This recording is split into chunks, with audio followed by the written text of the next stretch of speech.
শ্যামা, তুই আমার বড় মেয়ে। আমার দুই মেয়ের মধ্যে তোর প্রতি আমার ভালোবাসা সবচেয়ে বেশি। তুই তো ভালো করে জানিস আমাদের গ্রামে কোনো কাজ পাওয়া যাচ্ছে না, তাই আমি শহরে যাচ্ছি। তুমি যে শহরে চলে যাচ্ছ, বোনকে কে দেখাশোনা করবে? আমার ছোট বোনটার বয়স মাত্র 10 বছর। ও তো তোমাকে ছাড়া একদম থাকতে চায় না। সেটাই তো তোকে বলছি, আমি যদি শহরে চলে যাই তুই রিমিকে দেখে শুনে রাখবি। মনে রাখবি, তুই হচ্ছিস ওর দ্বিতীয় মা। কিন্তু মা, তোমার শহরে যাওয়ার কোনো দরকার নেই। গ্রামে দরকার হলে আমরা কম খেয়ে থাকবো। তারপরে তুমি শহরে যেও না। আমাদের তো তুমি ছাড়া কেউ নেই। একটু বোঝার চেষ্টা কর। তোর বাবা মারা যাওয়ার পর আমি তোদের দুই বোনকে কোলে পিঠে করে মানুষ করেছি। এখন যদি শহরে না যাই তাহলে তোদের ভবিষ্যৎ ভালো হবে না।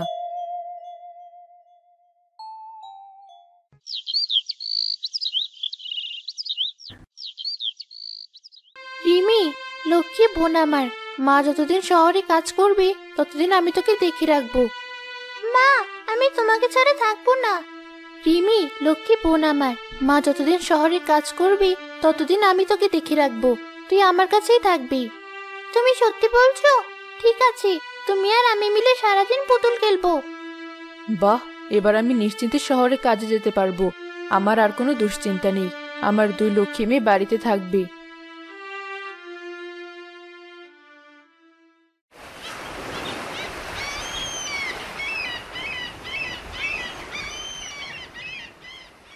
পরের দিন সকালবেলা শিরিন কাজের জন্য শহরে চলে গেল। কিরে রিমি, তোর মা নাকি শহরে চলে গেছে? তোর মার কখনো ফিরে আসবে না। আহারে, ছোট ছোট বাচ্চা দুটো মেয়ে, তোদের দেখাশোনা করার মতো আর কেউ রইলো না। আজে বাজে কথা একদম বলবে না মারুফ চাচা। আমার মা শহরে কাজ করতে গেছে, ফিরে কেন আসবে না? আমার মা ঠিকই ফিরে আসবে। আমাদের ছাড়া মা একদমই থাকতে পারে না। তোরা এসব বুঝবি না। তোদের বাবা মারা গেছে, এখন তোর মা শহরে গিয়ে আরেকটা বিয়ে করবে, ওখানে সংসার করবে, তোদেরকে কখনো নিতেও আসবে না। মারুফ চাচা, তুমি কিন্তু আমার মায়ের সম্পর্কে আজে বাজে কথা বলছো। আমার মা মোটেই সেরকম নয়। আমার মা আমাদেরকে অনেক ভালোবাসে। দেখবে কিছুদিন পরেই মা চলে আসবে। তুই যদি তাই মনে করিস তাহলে তাই, কিন্তু এই ভর দুপুরে তোরা দুই বোন কোথায় যাচ্ছিস বলতো? আমাদের বাড়িতে অনেক অভাব। মা চলে যাওয়ার পর আমরা দুই বোন ঠিক মতো খেতে পারি না। তাই তো আপু কাজ খোঁজার জন্য এখানে সেখানে ঘুরে বেড়াচ্ছি। আহারি, তোদের জন্য সত্যিই খারাপ লাগছে। ছোটবেলায় বাবা মারা গেল, আর এখন মাকেও হারিয়ে ফেলেছিস। আচ্ছা ঠিক আছে শ্যামা, তোকে আমি মোড়লের বাড়িতে কাজ খুঁজে দিচ্ছি। আগামীকাল সকাল থেকেই তুই ওদের বাড়িতে গিয়ে রান্না করবি। তুমি কি সত্যি বলছো? সত্যি কি আমরা মোড়লের বাড়িতে কাজ করতে পারবো? তাহলে তো খুব ভালো হয়। আরে হে বোকা মেয়ে, তোর বাবা আমার বন্ধু ছিল, তোদের এটুকু উপকার করতে পারবো না? তুই আগামীকাল সকালে মোড়লের বাড়িতে চলে যাবি, সেখানে রান্নার কাজ করবি, আর মাস শেষে ভালো মাইনে পাবি।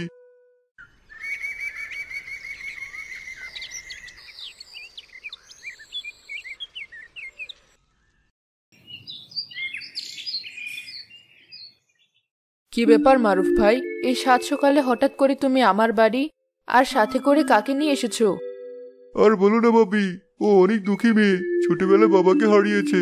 মাটাও শহরে কাজ করতে গিয়ে আর ফিরে আসছে না, সংসারে অনেক অভাব, তাই তোমার বাড়িতে নিয়ে আসলাম। কি যে পাগলের মতো কথা বলো তুমি! আমার বাড়ি কি কোনো দানশালা যে তুমি ওকে আশ্রয় দিতে নিয়ে এসেছো? না না, এবারই তোর জায়গা হবে না। ভাবি, তুমি আমাকে ভুল বুঝো না। ওকে আমি এখানে আশ্রয় দিতে নিয়ে আসিনি। ও তোমার বাড়িতে রান্নার কাজ করবে। ওর রান্নার হাত খুব ভালো, তোমরা একেবারে মন ভরে খেতে পারবে। ও তাই বলো? আমি তো ভেবেছিলাম তুমি ওকে এখানে আশ্রয় দিতে নিয়ে এসেছো। তুমি কোনো চিন্তা করো না, আমি তোমার বাড়িতে খুব মনোযোগ দিয়ে রান্নার কাজ করব। একবার আমার রান্না খেয়েই দেখো, সারা জীবন স্বাদ মনে থাকবে। আরে মারুফ ভাই, এই মেয়ে তো খুব কথা বলতে পারে। আমি নিজের হাতে তোকে রান্না বান্না শেখাবো। মনে রাখিস, তোর মোড়ল কাকু কিন্তু রান্না বান্নার ব্যাপারে খুব খুঁতখুঁতে। যদি খাবারের স্বাদ না হয় তাহলে কিন্তু খুব রেগে যায়। তুমি একদম চিন্তা করো না কাকিমা, আমি খুব মন দিয়ে তোমাদের জন্য রান্না করব। তোমরা একদম আমার রান্নার কোনো খুঁতখুঁতি ভাবি না। ঠিক আছে, এখন যা, রান্নাঘরে গিয়ে সবকিছু একবার দেখে আয়। এরপর আমি তোকে আস্তে আস্তে শিখিয়ে দেব। আপু, তুমি সারাদিন কোথায় ছিলে? আমার বাড়িতে একা একা খুব ভয় লাগছিল। আমি তো মোড়লের বাড়িতে রান্নার কাজ নিয়েছি। এখন থেকে প্রতিদিন সকাল থেকে সন্ধ্যা পর্যন্ত আমাকে সেখানেই রান্না করতে হবে। আমার ফিরতে একটু দেরি হবে। মা তো শহরে চলে গেছে কাজ করার জন্য, এদিকে তুমি রান্না করার জন্য চলে যাচ্ছ। আমি একা একা বাড়িতে কি করে থাকি? এখন তো তুই বড় হয়ে যাচ্ছিস, তোর দেখাশোনা তো নিজেকেই করতে হবে। আমাকে তো বাইরে বের হতে হবে। মা গত মাসের কোনো টাকা পাঠায়নি, এভাবে কিভাবে সংসার চলবে? ঠিক আছে আপু, তুমি চিন্তা করো না, আমি বাড়িতে নিজেই নিজে দেখাশোনা করব। আমি তোমার জন্য রান্না করে রেখেছি। তোকে তো সকালে বলে গিয়েছিলাম আমি ফিরে এসে রান্না করব। তুই শুধু শুধু কেন কষ্ট করেছিস? তুমি আমার জন্য বাইরে এত পরিশ্রম করবে, আর আমি তোমার জন্য এটুকু করতে পারবো না? তুমি কোনো চিন্তা করো না আপু, এখন থেকে বাড়ির সব দায়িত্ব আমার। আমার লক্ষ্মী বোন, তুই বাড়ির ভেতরটা সামলাবি আর আমি বাইরেরটা সামলাবো। দেখবি আমাদের সংসারে কোনো অভাব আসবে না। আচ্ছা আপু, গ্রামের সবাই বলে মা আর কোনোদিন ফিরে আসবে না, এটা কি সত্যি কথা? মায়ের জন্য আমার খুব কষ্ট হয়।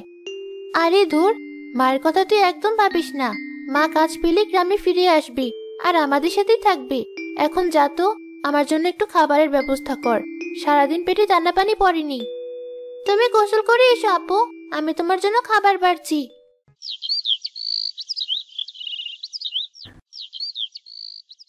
5 বছর কাটার পরেও শ্যামা এবং রিমির মা ফিরে আসে না। একদিন মোড়ল বাড়িতে যাওয়ার পথে শ্যামার দেখা হয় পাশের গ্রামের রফিকের সাথে। কি ব্যাপার শ্যামা, এই সাত সকালে নিশ্চয় মোড়ল বাড়িতে কাজের জন্য যাচ্ছ? আমি তোমাকে কতবার বলেছি তোমাকে আর ওই বাড়িতে কাজ করতে হবে না। কি যে বলেন রফিক ভাই, আমরা গরিব মানুষ, বাবা মা নেই, কাজ না করলে আমরা খাবো কি? আমাদের সংসার চলবে কি করে? আরে বাবা, আল্লাহর দুনিয়া অনেক বড়। তোমাকে তো আমি কতবার প্রস্তাব দিয়েছি আমি তোমাকে বিয়ে করতে চাই, তুমি তো আমার প্রস্তাবে রাজি হচ্ছ না। না না রফিক ভাই, এ হয় না। আপনারা ধনী লোক, আপনাদের কত জমি জমা ধন সম্পত্তি। আমরা গরিব মানুষ, কি করে আমার আর আপনার বিয়ে হবে? সে তো আমি বুঝবো, আমি আবার বাবা মাকে ঠিকই রাজি করাবো। আর তারা যদি তোমাকে মেনে না নেয় তাহলে এই গ্রাম ছেড়ে অন্য কোথাও চলে যাব। আপনি তো জানেন রফিক ভাই, আমার অন্য গ্রামে যাওয়ার কোনো উপায় নেই। আমার ছোট বোন আছে, ওকে দেখাশোনা করার জন্য হলেও এই গ্রামে আমাকে থাকতে হবে। তুমি যদি আমাকে বিয়ে করতে রাজি হও তাহলে আমি অন্য গ্রাম থেকে এই গ্রামে চলে আসব আর তোমার সাথে এই গ্রামে সংসার করব। তুমি ভেবেচিন্তে তোমার সিদ্ধান্ত আমাকে জানিও। ঠিক আছে, আমাকে একটু চিন্তা ভাবনা করার সুযোগ দিন, আমি নিশ্চয়ই আপনাকে জানাবো।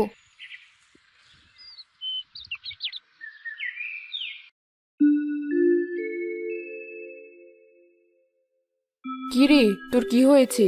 আজকাল দেখছি তোর খুব মন খারাপ থাকে। আমি তো তোর মায়ের মতো, আমাকে খুলে বল। কাকিমা, তোমাকে রফিক নামে এক ছেলের কথা বলেছিলাম না? ওর সাথে আজ সকালেও আমার দেখা হয়েছিল। সে আমাকে বিয়ে করতে চায় আর এই গ্রামে আমার সাথে এসে সংসার করতে চায়।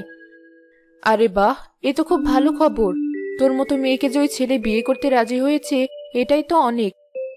তুমি তো আমার পরিবারের ব্যাপারে সবকিছুই জানো, আমি জানি না আমার বোন রাজি হবে কিনা।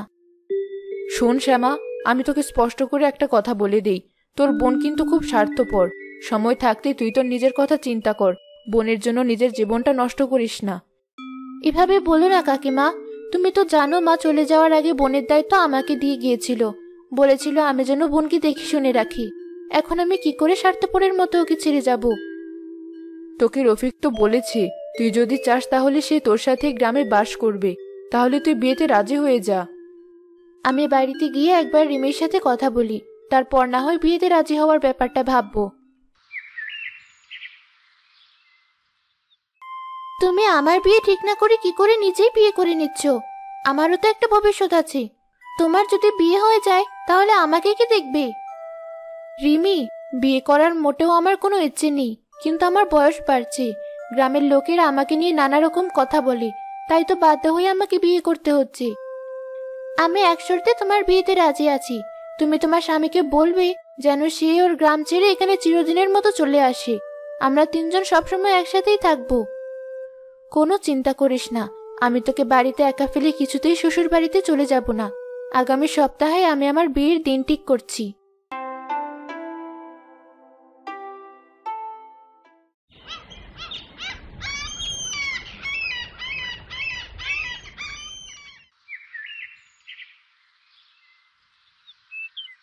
আপু, কালকে তুই কাজে যাওয়ার সময় আমাকেও সাথে করে নিয়ে যাস। এখন তো আমি বড় হচ্ছি, আমার নিজের দায়িত্ব নিজের নিতে হবে। আরে কি বলছিস তুই? তোর বয়স এখনো অনেক কম, কাজ করার মতো বয়স তোর হয়নি। আর একটু বড় হো, তারপর কাজ করবি। আমি কোনো কথা শুনতে চাই না। আমি তোদের সংসারে বোঝা হয়ে থাকতে চাই না। তোর এখন বিয়ে হয়েছে, কদিন পর ছেলে মেয়ে হবে। তুই কদিন আমার জন্য মানুষের বাড়িতে বাড়িতে কাজ করবি? এক কাজ কর, তুই আমাকে তোর জায়গায় একটা কাজ দিয়ে দে। কেন বলছিস এমন কথা? তোর দুলাভাই কখনোই তোকে কোনো কিছু বলেনি। সে তোকে নিজের বোনের মতো স্নেহ করে। সে বলেছে তোকে খুব ভালো দেখে একটা বিয়ে দেবে। তোকে বাইরে মানুষের বাড়িতে কাজ করতে হবে না। আমি কাজ করতে চাই, কারো বোঝা হয়ে বাঁচতে চাই না। এত করে যখন বলছিস তখন ঠিক আছে, আমি তোকে মোড়ল বাড়িতে একটা কাজ জোগাড় করে দেব। আমরা দুই বোন একসাথে একই বাড়িতে থাকবো। পরের দিন সকালবেলা শ্যামা তার ছোট বোন রিমিকে নিয়ে গেল মোড়ল বাড়িতে। কি রে, আজকে তোর আসতে এত দেরি হলো? গতকাল রাতে তো তোকে বলেছিলাম তোর কাকাবাবু আজ শহরে যাবে, আর সাথে তুই কাকে নিয়ে এসেছিস? কাকিমা, তোমাকে আমি আমার ছোট বোন রিমির কথা বলেছিলাম না? ও আমার ছোট বোন। তুমি ওকে একটা কাজের ব্যবস্থা করে দাও। তোমাদের কত বড় বাড়ি, কত ধরনের কাজের লোক লাগে। যদি ওকে একটা কাজের ব্যবস্থা করে দিতে তাহলে অনেক উপকার হতো। হঠাৎ করে তোর বোনের আবার কাজের প্রয়োজন কেন পড়লো? আমি তো শুনেছিলাম তুই ওকে ভালো একটা বিয়ে দেওয়ার চেষ্টা করছিস। গত কয়েকদিন আগে আমার বিয়ে হয়েছে। আমার স্বামীর সংসারে ও এখন আর বোঝা হয়ে থাকতে চায় না। সে নিজে কিছু একটা করতে চায়, তাই তো তোমার কাছে নিয়ে এসেছি। এ তো খুব ভালো কথা। তাহলে আমি আমার বাগানের মালিনীর কাজ তোর বোনকে দিচ্ছি। ও যদি বাগানের ফুলগুলো ঠিকমতো যত্ন করতে পারে তাহলে আমি ওকে অনেক টাকা মাইনে দেব। পারবি তো মোড়ল কাকুর বাগানের যত্ন নিতে? কাকু কিন্তু ফুল খুব ভালোবাসে। দেখবি গাছের জন্য কোনো ক্ষতি না হয়। আরে আপু, তুমি কোনো চিন্তা করো না, আমি বাগানের গাছের অনেক যত্ন নেব। তুমি আমাকে এখানে কাজ করতে নিয়ে এসেছো, তোমার অসম্মান আমি কখনোই হতে দেব না। রিমি নিয়মিত গাছের যত্ন নিতে শুরু করে, কিন্তু মোড়ল বাড়িতে এত টাকা পয়সা সোনাদানা দেখে তার লোভ সামলাতে কঠিন হয়ে পড়ছিল। রিমি, কোথায় গেলি? এদিকে একটু আয়। কাকিমা, তুমি আমাকে ডেকেছ? আসলে আমি বাগানের গাছগুলোতে জল দিচ্ছিলাম। শোন, আমার আলমারিতে কিছু কাপড় রাখা আছে, একটু সেগুলো ধুয়ে দে। আজ কাজের লোকটা আসবে না, আমি তোকে কিছু টাকা বাড়তি দিয়ে দেব। আরে এ তো কোনো কঠিন কাজ নয়। সামান্য কটা কাপড় কাচার জন্য তোমাকে বাড়তি কোনো টাকা দিতে হবে না। আমি এমনিতেই তোমার কাপড় পরিষ্কার করে দিচ্ছি। আচ্ছা ঠিক আছে।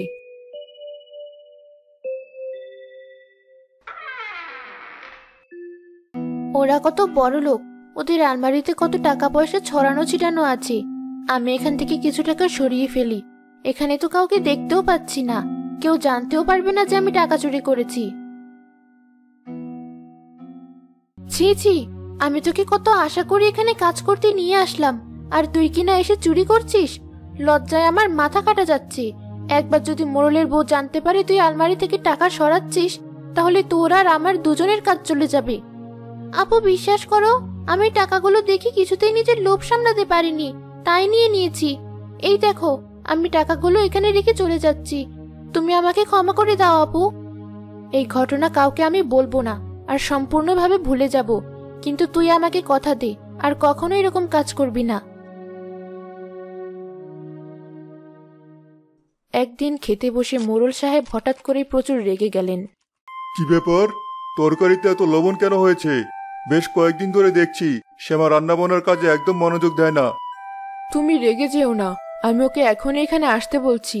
কি করে যে তরকারিতে প্রতিদিন নুন ঝাল বেশি হচ্ছে তার উত্তর আমিও জানি না।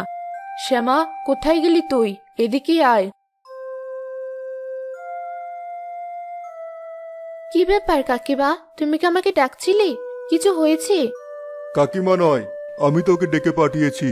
তোর সমস্যাটা কি বলতো? গত এক সপ্তাহ ধরে দেখছি তোর রান্নার অবস্থা খুবই খারাপ।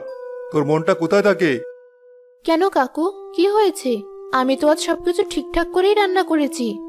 তুই সবকিছু ঠিকঠাক করে রান্না করেছিস? একবার এই তরকারিটা মুখে দিয়ে দেখতো। এবার বুঝতে পেরেছি আসল ঘটনা কি। দাঁড়াও, তোমাদেরকে বুঝিয়ে বলছি। গত কয়েকদিন ধরে দেখতে পাচ্ছি খাবারের স্বাদের পরিমাণ বদলে যাচ্ছে, তাই তো আমি তোমাদের জন্য আজকে রান্না করেই খাবার উঠিয়ে রেখেছিলাম। কিসব কথাবার্তা বলছিস? রান্না করে খাবার আবার আলাদা করে উঠিয়ে রাখার কি দরকার? যা নিয়ে আয়, দেখি তরকারি কেমন হয়েছে।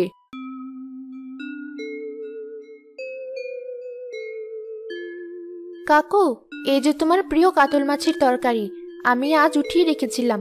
আমি খুব ভালো করে জানতাম তরকারিতে যে সমস্যাগুলো হচ্ছে এগুলো কেউ ইচ্ছে করে করছে। আমার রান্নায় কেউ ইচ্ছা করে মরিচের গুঁড়ো, লবণ, হলুদ ইচ্ছে মতো মেশাচ্ছে।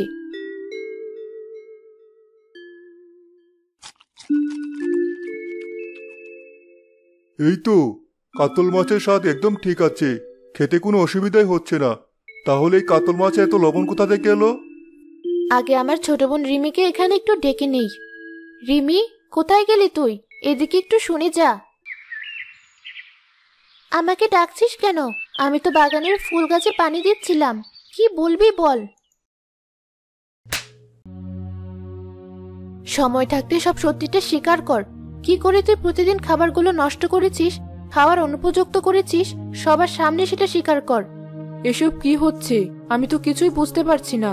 তুই তোর বোনের গায়ে কেন হাত তুলছিস? বিশ্বাস করো কাকিমা, আমি কিছুই করিনি। আপু আমার নামে শুধু শুধুই মিথ্যা কথা বলছি। আমি কোনো অপরাধ করিনি। তুই আমার এখানে বহু বছর ধরে কাজ করছিস, এবার সবার সামনে সত্যিটা খুলে বল। তুই আসলে কি বলতে চাইছিস? আমরা কিছুই বুঝতে পারছি না।